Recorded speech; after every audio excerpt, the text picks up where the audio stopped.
I have great news. Native Instruments have heard us. I will explain you all the features we were asking for and Native Instruments has put out, sharpening this beautiful synthesizer by adding some of the most important of them.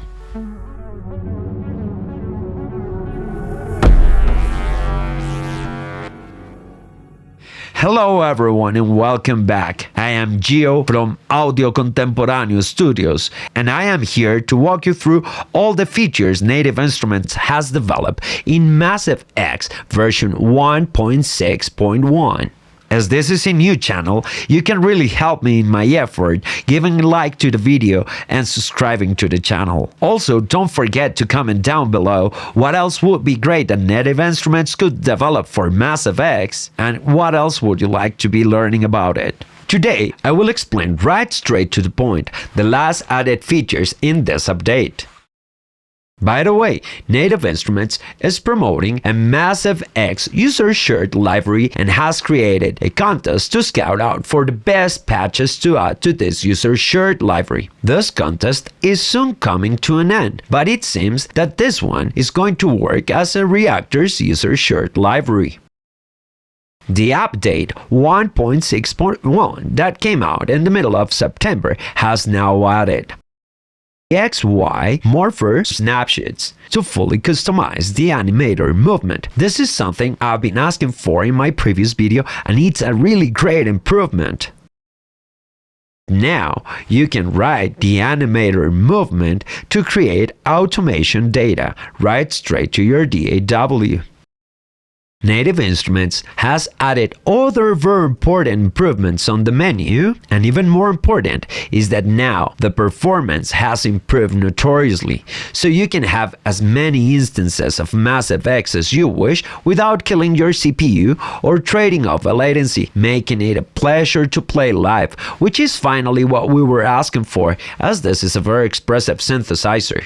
I still wonder, are you guys at NI open to add user wavetables? User Library Edit tab to add text to user created patches. So let's jump in and let's take a look in closer detail to all the new features.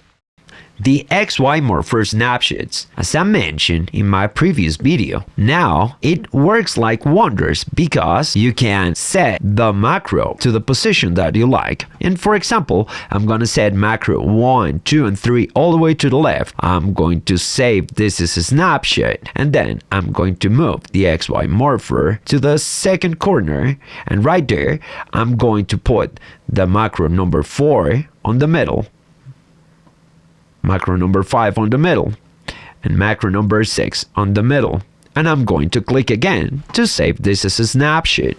You can see as I move the cursor from left, it moves to the original position to the right, where now I can have macro 4 and 5 going to the middle position. Let's take a look at how the XY Morpher can work in action. Imagine I'm going to create a very dark sound on the corner number 1. And now as I move to corner 2, I'm going to create a wider and brighter sound by adding a little more stereo and adding a little more pop to it.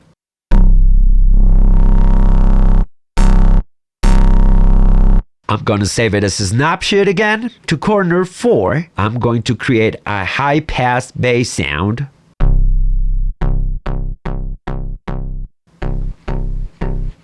With lots of harmonics and a little more noise. And I'm gonna save it again as a snapshot, and if I turn the animator on, you will notice how this works.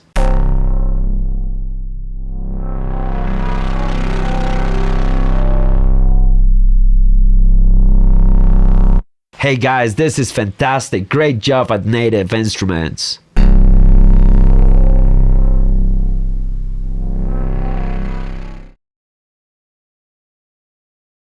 The other cool feature they added in this update is that now you can control the position of the Morpher cursor from your MIDI controller or using host automation. By entering on the menu, you choose the XY only, and then you will see it on your DAW as it moves. Then from here, you can assign a MIDI mapping to the X a MIDI mapping to the Y. And there you go.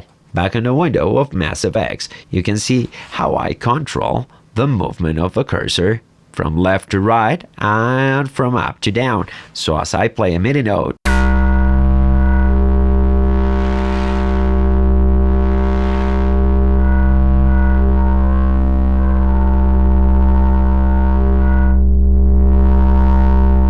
it's crazy. The other thing that you can do is that if you want to go complex, you can set the macros only. So you do the same thing, but this time you're going to map every single macro to a single knob of your controller, and then you'll be able to play the macros as you play live.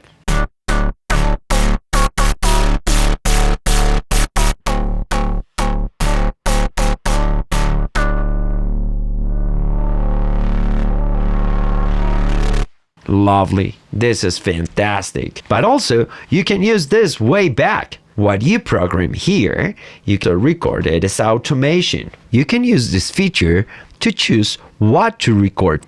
So let's see by recording the XY Morpher movement only. Now let me put this thing a little smaller so you can see what's going on in Ableton Live. So what I'm going to do now is that I'm going to add a couple of automation lanes for X and for Y, and you will see what's happening here when I start recording.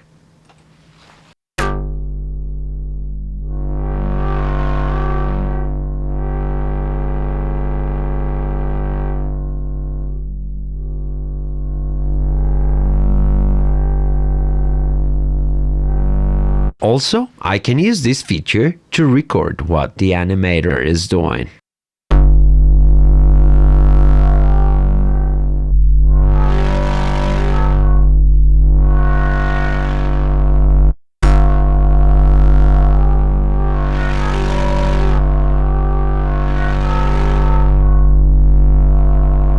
And there you can see my automation. This is just fantastic. You can see right now the XY are moving by themselves because I have the animator on. So now let's try the same thing, but this time I'm going to record the automation of the macros. If I add a lane for every one, you can see the 8 macros are having their automation.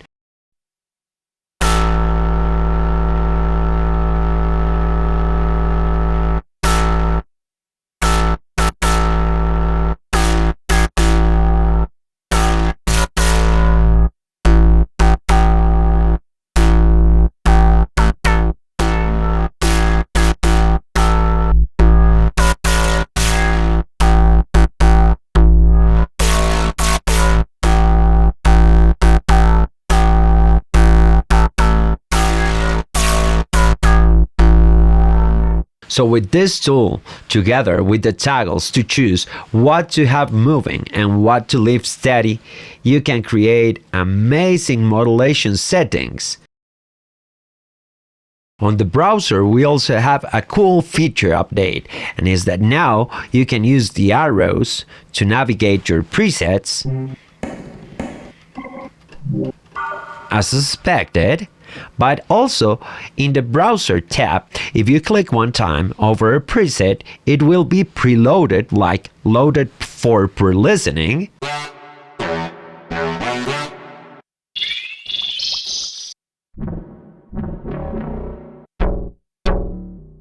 But if you click twice, it will be loaded and it will take you straight to the play tab.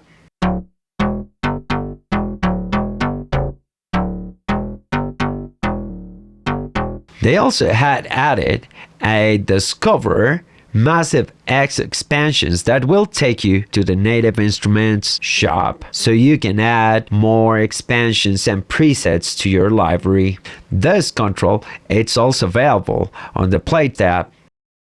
And one of the most important updates, although we're still missing how to create user expansions, the user library got an edit tab to add tags, so now genre could be included as comments on your own presets. So let's imagine I'm going to edit this preset. So right now I'm coming here to the info I open this panel to the right, I click on the pen, and then I can start adding. So if it is not here, you can add it, but this is a synth lathe.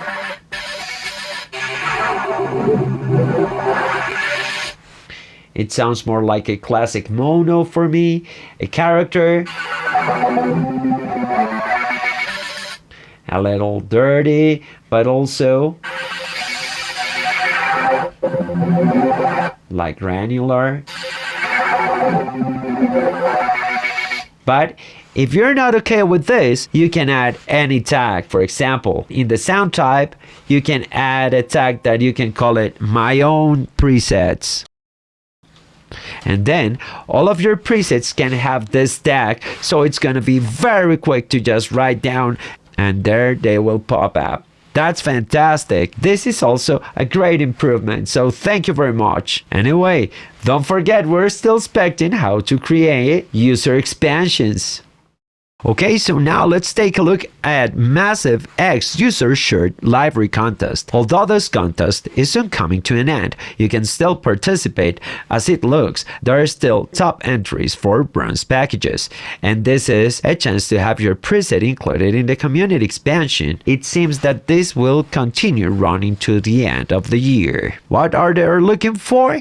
Sound quality, originality, technical execution, macro controls, and demo tracks. If we go to any of the already created patches, you can see some users that have took the time to create a great description of what their macro controls are doing. If you want to take a look at these patches, you already know what you need to do. You can try these sounds by just downloading them. In my previous video, I already explained how to add user patches to your library. If you need to know how to do it, go take a look on that video. Hey, thanks for watching, and don't forget to let me know what would you like to learn about Massive X, and don't forget to subscribe.